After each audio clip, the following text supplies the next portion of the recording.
Orange County, California, home to Disneyland and Richard Nixon. Once host to endless orange groves and vineyards, Orange County fell victim to largely unchecked housing developments spurred on by the post-World War II and post-Vietnam population booms. The vineyards, farms, and groves gradually gave way to oil fields, industry, and tract housing. By the 1970s, the small city of Fullerton was bursting at its seams. DeWar McLeod writes, "Just as the U.S. Census of 1890 declared the western frontier closed, the census of 1970 declared the closing of the crabgrass frontier.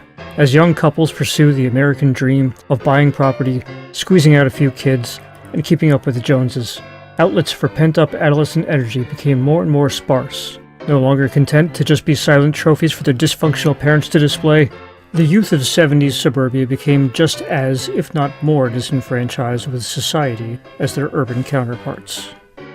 Long a conservative stronghold, Orange County seems an odd setting for a punk rock revolution, but as Jesse Latour writes, punks thrive on conflict. And in Republican Orange County, Latour continues, confrontations with police and city authorities only fueled the flames of the hardcore punk scene behind the orange curtain. As the art school punk of Los Angeles faded, a harder, angrier, faster subgenre emerged in Orange County. Fucking hardcore. That was the older crowd, and we're the testosterone crowd, writes Mike Ness in Stephen Blush's book. In John Doe's More Fun in the New World, Ness describes, quote, "a different kind of angst in the suburbs." Ness was in 8th grade when he and friend Casey Royer, a high school junior, decided to start a band. The two rehearsed and even recorded in Royer's bedroom. They soon added future Cal State basketball star Tom Corvin for vocals and Mark Garrett on bass. It took a while for the group to find stability, and eventually they found themselves in the studio one cold Christmas Eve. Hi everybody, Brendan here with another edition of This Month in Punk Rock History. It's February 2025, and this month in punk rock history, we take a look at Social Distortion and their debut LP, Mommy's Little Monster, which hit record store shelves February 11th, 1983. But first, ladies and this month in punk rock history, 60-second album review. Greetings from the underground. The Sweet Jimmy Network. Yep, we're still here. Michael James Ness was born April 3rd, 1962 in Stoneham, Massachusetts. Shortly after his birth, the Ness family moved to Fullerton, California. Ness tells podcaster Chris Shiflett that by the age of 5 he had sought refuge from his dysfunctional family in music. The future frontman recalls stumbling upon his spare room in a babysitter's house and turning on the radio to hear the likes of Creedence Clearwater Revival, Sam and Dave, and the Rolling Stones. At around age 10 or 11, Ness picked up a guitar for the first time. By 7th grade, he was listening to Lou Reed and David Bowie. And by age 17, he had discovered not only the Ramones and the Sex Pistols, but Fullerton's answer to the Stooges. ladies and gentlemen, let's have a warm welcome for the Mechanics. Dressed in full car mechanic uniforms and drinking from oil cans, the Mechanics are described by the LA Times as, quote, hard-rocking, Iggy-esque 1970s godfathers to the whole Fullerton punk scene. They inspired Social D and Agent Orange and the Adolescents. Here's where the timeline gets a bit murky. Ness was born in 1962, so it would have been 79 when he claims to have discovered punk. Most sources say Social D launched in 1978. An archived version of the official Social D history puts 1979 as year zero for the band. And indeed, their first official gig was in 79 at a house party in Yorba Linda. But co-founder Casey Royer dates the founding of the band as far back as 1976 or 77. Royer tells the Punk Rock Chronicles podcast that he was a sophomore in high school and Ness was in 8th grade when the duo wrote Mommy's Little Monster.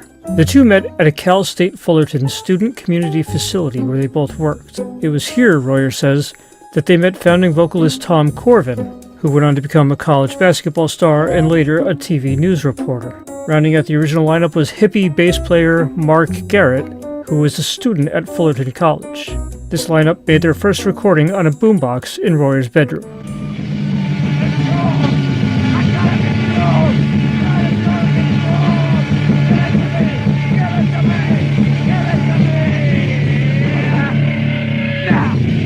All right, man. That was fucking cool, dude. I'm Isn't so that glad you brought that in. Dude, that is the gnarliest. It's the earliest SD recording. I'm blown away, man. It's so weird. Boombox action from It's moral threat, but late it's not moral threat. 1970s, pre-Detours, right? Right, pre-Detours, pre-everything, pre-Mommy's Little Monster album release, pre-anything being released by SD. I mean, and your that mom was was so cool, too, to let you guys practice. Yeah. And you took in Mike Ness, yeah, right? brought Mike into my world because he's my best friend, and his parents were divorcing, so he moved into my house. And yeah, so Mike was we just like worked on music and just like he was learning how to play guitar. I'd been playing drums since I was about 10, so In the same podcast, Royer takes sole credit for the name Social Distortion. The drummer claims to have drawn inspiration from his sociology class and from Ness's use of a distortion pedal. Royer is quoted in Stephen Blush's book saying, "Social Distortion was named for my distortion pedal, which I gave to Mike to play because back then he was no good." From the start, the lineup was unstable at best. Royer even states uncertainty as to whether Mark Garrett is playing bass on that demo or if it's Rick Agnew who replaced Garrett on bass. Agnew had already been playing with Fullerton's OG punk band, the Detours, and in 1979, Royer jumped ship to drum with the Detours, in effect dissolving Social D. But hold on, let me back up a bit. In the podcast, Royer briefly claims to have kicked Ness out of the group, but does not elaborate.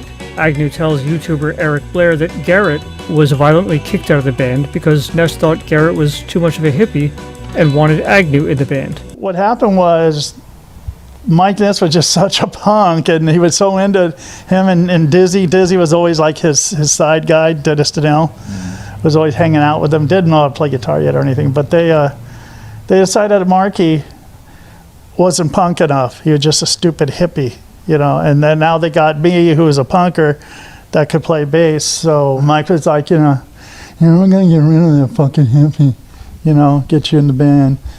And so at a practice, they went there and they talked to him about it.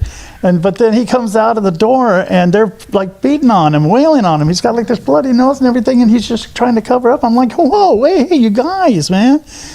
And they're like, get out of here. They start kicking his car and stuff. And he was just like, he was crying and everything and stuff. It was horrible, man. It was horrible. Ness later recruited his friend Dennis Donnell for guitar. Royer and Agnew both claim Ness wasn't much of a guitarist back then, and Donnell wasn't a guitarist at all. The addition of the unskilled Donnell drove a wedge between the band members. This may be what Royer refers to as kicking Ness out of the band.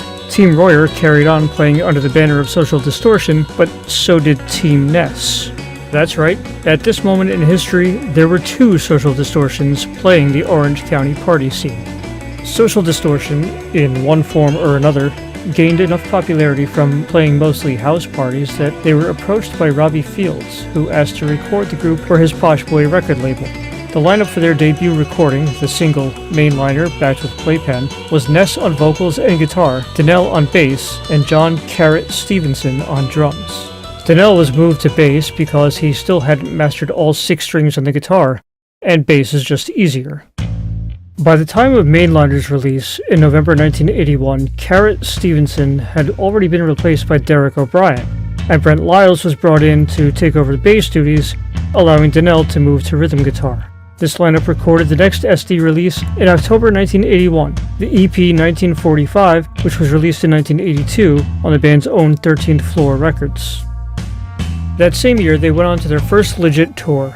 Until now, they had only played one-off gigs, mostly in the greater Los Angeles area, with occasional trips north to San Francisco. In John Doe's book, Ness writes, "The Another State of Mind tour was 1982, marking the first time the band really hit the road in a real way. I was also deep in the bowels of my growing addiction." They joined West Hollywood's Youth Brigade in a beat-up old school bus for a 30-city North American tour to promote Better Youth Organization's first release. The tour, which was the subject of the 1984 documentary Another State of Mind, came to a screeching halt, as did the bus, in Washington, D.C. Tensions among members of both bands boiled over, and once more Mike Ness saw Social Distortion abandon him as Donnell, O'Brien, and Lyles all returned to California. Ness followed soon after, determined to keep the dream of Social Distortion alive. In his DVD commentary, Ness says he didn't have much to return home to, so he wasn't in much of a rush.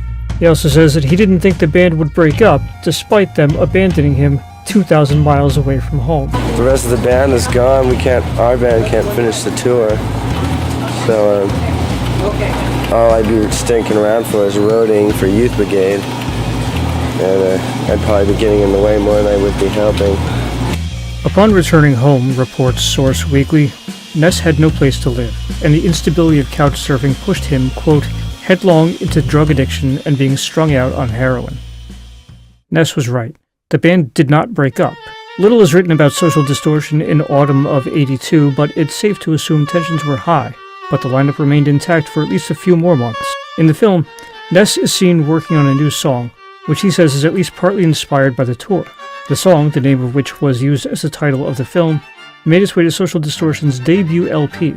After several false starts, scrapped recordings, lineup changes, and at one point twin bands, Mike Ness, Dennis Donnell, Derek O'Brien, and Brent Lyles entered Casbah Studios in Fullerton, California on Christmas Eve 1982 to record the band's first LP. Recorded in one long session, Mommy's Little Monster hit record store shelves on February 11th, 1983. Ness, who was later described by former bandmate Rick Agnew as He was the punk's punk, man. was at the time embracing a lifestyle of drugs, alcohol, violence, and all-around excess.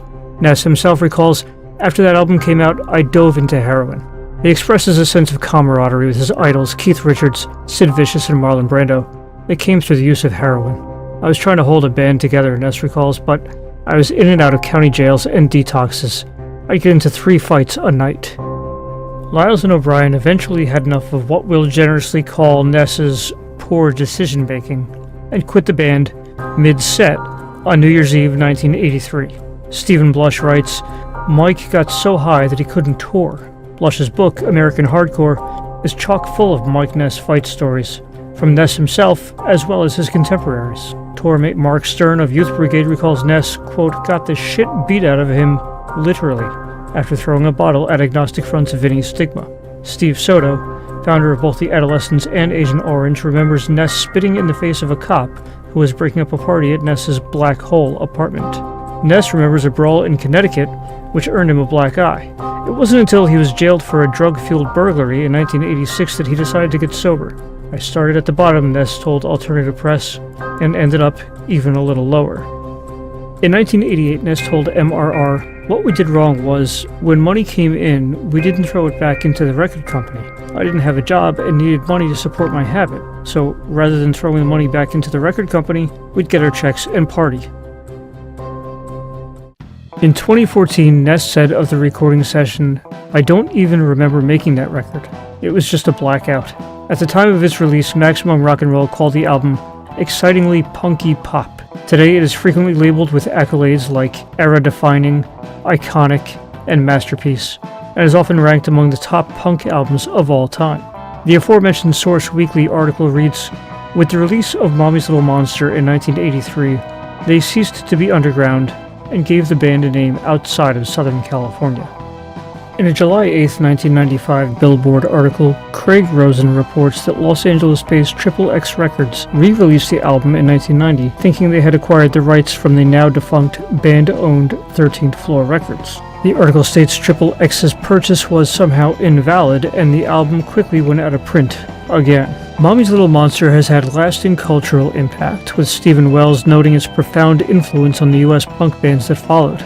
Punctuation magazine, reflecting on the album's 40th anniversary, pointed out how it resonated with disaffected youth, particularly those who felt marginalized by mainstream society. The album's title track later gained renewed attention when it was featured in the 2009 video game Guitar Hero. In 2024, the Houston Press pondered whether Social Distortion could be considered, quote, the coolest rock band ever, while Jim Lindberg of Pennywise in his memoir humorously recalled imitating frontman Mike Ness's early eyeliner look. Mommy's Little Monster is one of those albums whose influence is immeasurable. It put Orange County on the punk rock map, if for no other reason than the number of ex-Social Distortion members who went on to form or join other legendary OC bands like D.I., Adolescents, and Agent Orange. Truly pioneers in the realm of punk rock, these bands created their own uniquely Orange County scene. Not LA, not Bay Area, Orange County. Collectively, these groups paved the way for Pennywise, Offspring, No Doubt, and many others. So that's it for our look at Social Distortion's debut LP. What's your favorite track from this album? Let us know in the comments section. While there, comments, corrections, info, insights are always welcome. And join us next time when we head up north to the most livable city in America for a look at the debut of St. Paul, Minnesota's Husker Du. For this month in punk rock history, I'm Brendan McCabe. When it all comes down, hear the angels sing. Casey Gant, you can learn good manners or go see Mr. Clements. Eli, it's amazing work. You're doing great. Miss, that's not original poetry. That's a Social Distortion song.